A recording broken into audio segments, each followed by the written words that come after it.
ಮೈಸೂರು ನಗರಾಭಿವೃದ್ಧಿ ಪ್ರಾಧಿಕಾರ ನಡೆದಿರುವಂತಹ ಬಹುಕೋಟಿ ವಂಚನೆ ಪ್ರಕರಣಕ್ಕೆ ಸಂಬಂಧಪಟ್ಟ ಹಾಗೆ ಈಗಾಗಲೇ ಇಡಿ 142 ಸ್ಥಿರಾಸ್ತಿಗಳನ್ನು ವಶಕ್ಕೆ ಪಡೆದುಕೊಂಡಿದೆ. ಇದರ ಮೌಲ್ಯ ಒಟ್ಟು 300 ಕೋಟಿ ಅಂತೇಳಿ ಅಂದಾಜನ್ನು ಮಾಡಲಾಗಿದೆ. ಈ ಥರ ಈಗಾಗಲೇ ಮೂಡ ಹಗರಣದಲ್ಲಿ CM ಸಿದ್ದರಾಮಯ್ಯವರು 14 ಸೈಟ್ಗಳನ್ನು ಪಡ್ಕೊಂಡಿದ್ದಾರೆ. ಅದನ್ನು ಈಗಾಗಲೇ ಮುಟ್ಕೋಲು ಹಾಕೊಳ್ಳಲಾಗಿದೆ. ಈ ಒಂದು ಪ್ರಕರಣದ ಬಗ್ಗೆ ಆರಂಭದಿಂದಲೂ ಕೂಡ ಹೋರಾಟ ಮಾಡ್ಕೊಂಡು ಬಂದಂತಹ ದೂರದಾರಾಗಿರುವಂತಹ ಸ್ನೇಹಿತ ಕಿಶೋರ್ ಅವರನ್ನು ಮಾತಾಡಿಸ್ತಾ ಹೋಗ್ತೀನಿ. ಸರ್, ಭಾಳ ಪ್ರಮುಖವಾಗಿ ನಿನ್ನೆ ಇಡಿ ಒಂದು ಪ್ರೆಸ್ ರಿಲೀಸ್ ಮಾಡಿದೆ ಸರ್. 142 ಸ್ಥಿರಾಸ್ತಿಗಳ ವಶ ಪಡೆದಿದೆ. ಜೊತೆಗೆ 300 ಕೋಟಿ ಮೌಲ್ಯದ ಆಸ್ತಿಗಳನ್ನು ವಾಪಸ್ ತೆಗೆದುಕೊಂಡಿರುವಂಥದ್ದು ಸರ್. ಅದೇ ನನ್ನ ಒಂದು ಹೋರಾಟಕ್ಕೆ ಮತ್ತೊಂದು ಜಯ ಸಿಕ್ಕಂತಾಗಿದೆ. ಈ ಜಯಕ್ಕೆ ನನ್ನ ಜೊತೆ ಪ್ರಾರಂಭದಲ್ಲಿ ಕೂಡ ಬೆಂಬಲ ನಿಂತಿರತಂಥ ಮಾಧ್ಯಮ ಮಿತ್ರರು ಮತ್ತು ಪರೋಕ್ಷವಾಗಿ ಪ್ರತ್ಯಕ್ಷವಾಗಿ ನನ್ನ ಸಹಕಾರ ನೀಡಿದಂಥವರು ಮತ್ತು ಎಲ್ಲರೂ ವಕೀಲರು ಕೂಡ ಎಲ್ಲರೂ ಕೂಡ ಇದೊಂದು ಜಯ ಅಂತ ಹೇಳ್ಬೋದು. ಅದರಲ್ಲೂ ಮುಖ್ಯವಾಗಿ ರಿಪಬ್ಲಿಕ್ ಟಿವಿಯವರು ನನ್ನನ್ನು ತಮ್ಮ ಸ್ಟುಡಿಯೋ ಕರೆಸ್ಕೊಂಡು ದಾಖಲೆಗಳನ್ನು ಬಿಡುಗಡೆ ಮಾಡುವ ಮೂಲಕ ರಾಜ್ಯ ಜನರಿಗೆ ಸತ್ಯವನ್ನು ತಿಳಿಸುವಂಥ ಕೆಲಸ ಮಾಡೋದಕ್ಕೆ ಒಂದು ಅನುವು ಮಾಡ್ಕೊಳ್ಳೋಂಥ ರಿಪಬ್ಲಿಕ್ ಟಿವಿಯವರು ಎಲ್ಲರೂ ಕೂಡ ಕಾರಣ ಆಗಿರ್ತಾರೆ. ಇದೆಲ್ಲ ಈ ಜಯ ಎಲ್ರಿಗೂ ಸೇರಿದಂಥದ್ದು. ಈ ಒಂದು ಏನು ನೆನ್ನೆ ಬಿಡುಗಡೆ ಮಾಡಿದರೆ ಅದು ಪ್ರಾರಂಭದಲ್ಲೂ ಕೂಡ ರಾಜಕಾರಣಿಗಳು ಅಂದರೆ ಅಕ್ರಮವಾಗಿ ನಿವೇಶನ ಪಡೆದಂಥವರು ಸಿದ್ದರಾಮಯ್ಯ ಆದಿಯಾಗಿ ಎಲ್ಲರೂ ನೇಮಕ ಸುಳ್ಳು ಆರೋಪ ಮಾಡಿದರೆ ಯಾವುದೇ ದಾಖಲಾತಿಗಳು ಸಾಕ್ಷ್ಯಗಳಿಲ್ಲ ಹಾಗೆ ಅಂತೇಳಿ ಒಂದು ಹೇಳಿಕೆ ಏನು ಕೊಟ್ಟರು ಅದು ಸುಳ್ಳು. ನಾನು ಸ್ಪಷ್ಟ ಒಂದು ಆರೋಪವನ್ನು ಮಾಡಿದ್ದೀನಿ ಮತ್ತು ಅದಕ್ಕೆ ಪೂರಕವಾಗಿ ಸಾಕಷ್ಟು ದಾಖಲಾತಿಗಳಿದೆ ಅನ್ನೋದು ಈಗ ಸಾಬೀತಾಗಿದೆ. ಸಾಕಷ್ಟು ದಾಖಲಾತಿಗಳು ಆಧಾರವಾಗಿದೆ ಇರೋದ್ರಿಂದ ಇಡಿಯವರು ಈ ಆಸ್ತಿಗಳನ್ನು ಮುಟ್ಕೋಲು ಹಾಕೊಳ್ಳೋದಕ್ಕೆ ಸಾಧ್ಯ ಆಗಿರೋದು. 142 ಆಸ್ತಿಗಳು ಯಾರ್ಯಾರಿಗೆ ಸೇರಿದು ಅಂತೇಳಿ ನಿಮಗೆ ಮಾಹಿತಿ ಗೊತ್ತಾಗಿದೆ ಏನು ಸರ್? ಇಲ್ಲ, ಅದ್ರ ಬಗ್ಗೆ ಮಾಹಿತಿ ಸಿಕ್ಕಿಲ್ಲ.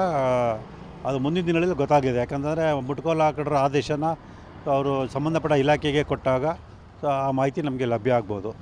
ಅಂದರೆ ಆರಂಭದಲ್ಲಿ ಕೂಡ ಇಡಿ ಅಲ್ಲೇ ಪ್ರೆಸ್ ನೋಟಲ್ಲಿ ಮೆನ್ಷನ್ ಮಾಡಿರುವಂಥ ಸರ್, ಸಾಕಷ್ಟು ಬಿಲ್ಡರ್ಸ್ಗಳಿದ್ದಾರೆ, ಜೊತೆಗೆ ಬೇನಾಮಿಯವರಿದ್ದಾರೆ.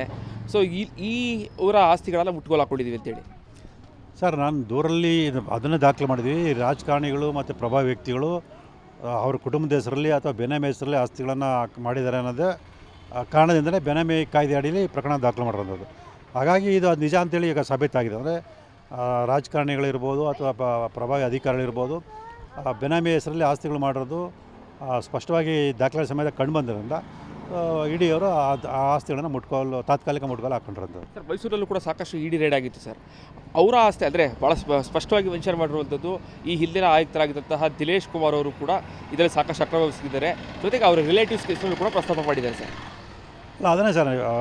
ಈಗ ಬರೀ ದಿನೇಶ್ ಒಬ್ಬರಲ್ಲ, ನಟೇಶು ಕೂಡ ಈ ಅಕ್ರಮದಲ್ಲಿ ಭಾಗಿಯಾಗಿದ್ದಾರೆ. ಅವರು ನಟೇಶ್ ಆಗಲಿ ದಿನೇಶ್ ಕುಮಾರ್ ಆಗಲಿ ಅವರೆಲ್ಲರೂ ಕೂಡ ಕುಟುಂಬದ ಹೆಸರಲ್ಲಿ ಅವರ ಆಪ್ತರ ಹೆಸರಲ್ಲಿ ಆಸ್ತಿಗಳನ್ನು ಮಾಡಿದ್ದಾರೆ ಅನ್ನೋದು ಸಾಕಷ್ಟು ಸಾಬೀತಾಗಿದೆ.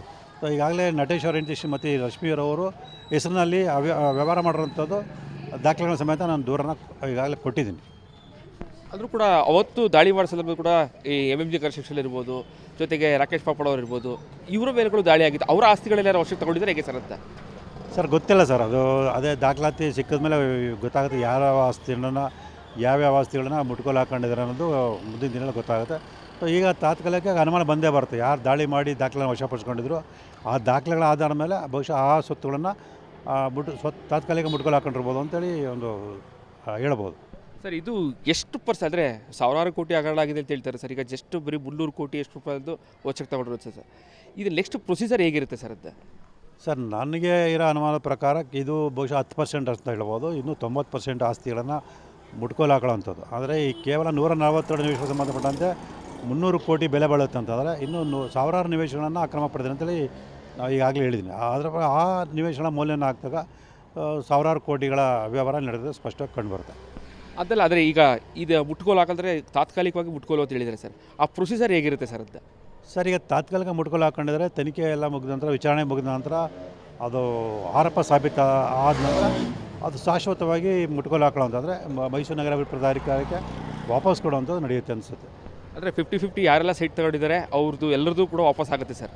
Sir, ಖಂಡಿತವಲ್ಲ sir. ನಾನು ಪ್ರಾರಂಭದಲ್ಲೂ ಕೂಡ ಹೇಳ್ತಾ ಇದ್ದೀನಿ, ಅಕ್ರಮವಾಗಿ ಯಾರು 50 ಅನುಪಾತ ನಿವೇಶನ ಪಡೆದಿದ್ದಾರೆ ಅವರು ಎಷ್ಟೇ ಪ್ರಭಾವಿ ವ್ಯಕ್ತಿಯಾದರೂ ಕೂಡ ಆ ಎಲ್ಲ ನಿವೇಶನಗಳು ಮೈಸೂರು ನಗರ ವಾಪಸ್ ಬರುತ್ತೆ. ಆ ನಿವೇಶನ ಅರ್ಹ ಫಲಾನುಭವಿ ತಲುಪಬೇಕು. ಅಲ್ಲಿವರೆಗೂ ನಾನು ಕಾನೂನುಬದ್ಧ ಹೋರಾಟ ಮುಂದುವರಿಸ್ತೀನಿ ಅಂತ ಹೇಳಿದ್ರೆ ಅದೇ ರೀತಿ ಮುಂದುವರಿಸ್ತೀನಿ. ಈಗ ಲೋಕಾಯುಕ್ತದಲ್ಲೂ ಕೂಡ 14 ನಿವೇಶನದ ಬಗ್ಗೆ ತನಿಖೆ ನಡೀತಾ ಇದೆ ಸರ್. ಈ ರಿಪೋರ್ಟ್ ಅಂದರೆ ನೆನ್ನೆ ಕೊಟ್ಟಿರುವಂತಹ ಇಡಿ ರಿಪೋರ್ಟು ಇದ್ರ ಮೇಲೆ ಪ್ರಭಾವ ಬೀರುತ್ತಾ ಹೇಗೆ ಸರ್ ಅಂತ? ಖಂಡಿತವಲ್ಲ ಸರ್. ಈಗ ಒಂದು ತನಿಖಾ ಸಂಸ್ಥೆ ತನಿಖೆಯಲ್ಲಿ ಆರೋಪ ಸಾಬೀತಾಗಿದೆ ಅಂತ ಸ್ಪಷ್ಟವಾಗಿ ಹೇಳಿದ ಮೇಲೆ ಸೊ ಮತ್ತೊಂದು ತನಿಖೆ ಸಂಸ್ಥೆ ಏನೂ ಅಪರಾಧ ಕೃತ್ಯ ನಡೆದಿಲ್ಲ ಅಂತ ಹೇಳೋಕ್ಕಾಗಲ್ಲ. ಹಾಗಾಗಿ ಅವರು ಕೂಡ ಅದು ಪೂರಕವಾಗಿ ಇದು ವರದಿ ಕೊಡ್ತಾರೆ ಅಂತ ನನಗೆ ಇದು ವಿಶ್ವಾಸ ಇದ್ದರೂ ಕೂಡ ಒಂದಷ್ಟು ಅನುಮಾನ ಇದ್ದೇ ಇದೆ. ಯಾಕೆ ಅಂತ ಹೇಳಿದ್ರೆ ಈಗಾಗಲೇ ಬೇರೆ ಪ್ರಕರಣ ನಾವು ಗಮನಿಸಿದಾಗ ಏನು ರಾಜ್ಯ ಸರ್ಕಾರದ ನೇಮಕ ಮಾಡಿದಂಥ SIT ತಂಡದವರು ಸುಳ್ಳು ವರದಿಯನ್ನು ಕೊಟ್ಟಿರೋಂಥದ್ದು, ಮತ್ತು ED ಅವರು ಬೇರೆ ತನಿಖಾ ಸಂಸ್ಥೆಯವರು ಆರೋಪ ಸಾಬೀತು ಅಂತೇಳಿ ದೋಷಾರೋಪಣಾ ಪತ್ರ ಸಲ್ಲಿಸಿರೋವಂಥದ್ದು ಇವರನ್ನು ನಾವು ಗಮನಿಸಿದ್ದೀವಿ. ಆದರೆ ಮುಂದಿನ ದಿನಗಳಲ್ಲಿ ಏನು ಸತ್ಯ ಅನ್ನೋದು ಗೊತ್ತಾಗುತ್ತೆ. ನಿಮ್ಮ ಹೋರಾಟಕ್ಕೆ ಒಂದು ಹಂತಕ್ಕೆ ಜಯ ಸಿಗ್ತಾ ಇದೆ ಸರ್? ಖಂಡಿತವಲ್ಲ ಸರ್, ಇದು ಹಲವಾರು ಜಯಗಳಲ್ಲಿ ಇದು ಕೂಡ ಒಂದಾಗಿದೆ. ಸೊ ಇದೇ ರೀತಿ ಮುಂದಿನ ದಿನಗಳು ಕೂಡ ಸಾಕಷ್ಟು ಜಯವನ್ನು ಗಳಿಸಿ ಕೊನೆಗೆ ತಾರ್ಕಿಕ ಅಂತ್ಯವನ್ನು ಕಾಣುವ ಮೂಲಕ ನಾನು ಏನು ಗುರಿ ಇಟ್ಟು ಆ ಗುರಿ ಸಾಧಿಸ್ತೇನೆ ವಿಶ್ವಾಸ ನನಗಿದೆ. ಇದಿಷ್ಟು ದೂರದರಾಗಿರುವಂತಹ ಸ್ನೇಹಿತ ಕೃಷ್ಣ ಅವರ ಮಾತುಗಳು. ಈಗ ವಶಕ್ಕೆ ಪಡೆದಿರುವಂಥದ್ದು ಕೇವಲ 10% ಅಷ್ಟೇ. ಇನ್ನೂ 90% ಅಷ್ಟು ನಿವೇಶನಗಳನ್ನು ವಶಕ್ಕೆ ತೆಗೆದುಕೊಳ್ಬೇಕಾಗಿದೆ. ED ಒಂದೊಂದು ಹೆಜ್ಜೆಯನ್ನು ಇಡ್ತಾ ಇದೆ. ಜೊತೆಗೆ ನೆನ್ನೆ ಕೊಟ್ಟಿರುವಂತಹ ED ಒಂದು ಏನು ಪ್ರೆಸ್ ರಿಲೀಸ್ ಇದೆ, ಅದು ಕೂಡ ಲೋಕಾಯುಕ್ತ ಕೊಡುವಂತಹ ವರದಿ ಮೇಲೂ ಕೂಡ ಸಾಕಷ್ಟು ಪ್ರಭಾವವನ್ನು ಬೀರುತ್ತೆ. ಯಾವುದೇ ಕಾರಣಕ್ಕೂ ಕೂಡ ತದ್ವಿರುದ್ಧವಾದಂತಹ ವರದಿಯನ್ನು ಕೊಡೋದಕ್ಕೆ ಸಾಧ್ಯ ಇಲ್ಲ.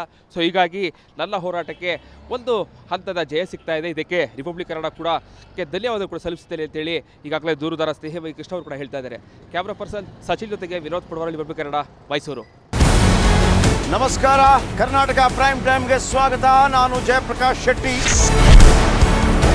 ಇಡೀ ಕರ್ನಾಡು ಇವತ್ತು ರೆಬೆಲ್ ಆಗಿ ನಿಂತಿದೆ. ಈ ಹಗರಣಗಳನ್ನು ಸದನದಲ್ಲಿ ಪ್ರಸ್ತಾಪ ಮಾಡಲು ಕೂಡ ಕಾಂಗ್ರೆಸ್ ಹಿಂದೇಟು ಹಾಕಿದ್ದೇಕೆ? ನಿಮ್ಗೆ ಸಂಬಳ ಅದಕ್ಕೆ, ನಿಮಗೆ ವಾಹನ ಅದಕ್ಕೆ, ನಿಮಗೆ ವೆಪನ್ ಅದಕ್ಕೆ, ನೀವು ಅದನ್ನು ಸೆರೆ ಹಿಡಬೇಕಾಗಿತ್ತು. ನೀವು ವಿದ್ಯುತ್ ಬರ ಇದೆ ಅಂತ ಹೇಳ್ತಾ ಇದ್ದೀರಿ, ಎಲ್ಲಿ ಬರ ಇದೆ ನೀವು ಹೇಳಬೇಕು. ಪಾಕಿಸ್ತಾನ್ ಆಕ್ಯುಪೈಡ್ ಕಾಶ್ಮೀರ್ ಅದು ಎಂದೆಂದಿಗೂ ನಮ್ಮದು. 40 ಮೆಷಿನ್ಗಳು ತಂದಿತ್ತು ನೋಟ್ ಎಣಿಸುವುದಕ್ಕೆ, ಅದೇ ಹಾಳಾಯಿತು. ಮಥುರಾದ ಗಲಾಟೆ ಇದೆಯಲ್ಲ, ಅದು ಸ್ಥಳೀಯವಾಗಿ ಕೂತು ಪರಿಹರಿಸಬಹುದಾದಂಥ ಕಾನೂನಿದೆ. ಗ್ಯಾರಂಟಿ ಯೋಜನೆಯಿಂದ ನಷ್ಟ ಆಗಿದೆ, ಲಾಭ ಆಗಿದೆ, ದಯವಿಟ್ಟು ಹೇಳಿ. Dawood Ibrahim most wanted criminal ಯಾವಾಗಾದ ಅಂದರೆ ಇಲ್ಲಿ ತನಕ ಭಾರತ ದೇಶದಲ್ಲಿ ಓರ್ವ ದಲಿತ ಪ್ರಧಾನಿಯಾದಂಥ ಇತಿಹಾಸವೇ ಇಲ್ಲ. ರಿಪಬ್ಲಿಕ್ ವರ್ಲ್ಡ್ ಆಪ್ ಇದು ಕೇವಲ ಅಪ್ಲಿಕೇಶನ್ ಅಲ್ಲ, ಸಮಗ್ರ ಸುದ್ದಿಗಳ ಸಂಪರ್ಕ ಮಾರ್ಗಕ್ಕೆ ಕ್ರಾಂತಿಕಾರಿ ಬದಲಾವಣೆ.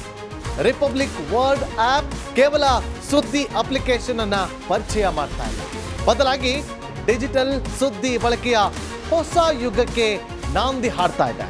ಇದೊಂದು ಬ್ರೇಕಿಂಗ್ ನ್ಯೂಸ್, ಪ್ರಭಾವಶಾಲಿ ಕಾರ್ಯಕ್ರಮಗಳಿಗೆ ಗಟ್ಟಿಯಾದ ವೇದಿಕೆ. ರಿಪಬ್ಲಿಕ್ ವರ್ಲ್ಡ್ ಅಪ್ಲಿಕೇಶನ್ ಈಗ ಲೈವ್ ಆಗಿದೆ. ಗೂಗಲ್ ಪ್ಲೇ ಸ್ಟೋರ್ ಮತ್ತು ಆಪಲ್ ಆಪ್ ಸ್ಟೋರ್ ಎರಡರಲ್ಲೂ ಲಭ್ಯವಿದೆ. ಈಗಲೇ ಡೌನ್ಲೋಡ್ ಮಾಡಿ.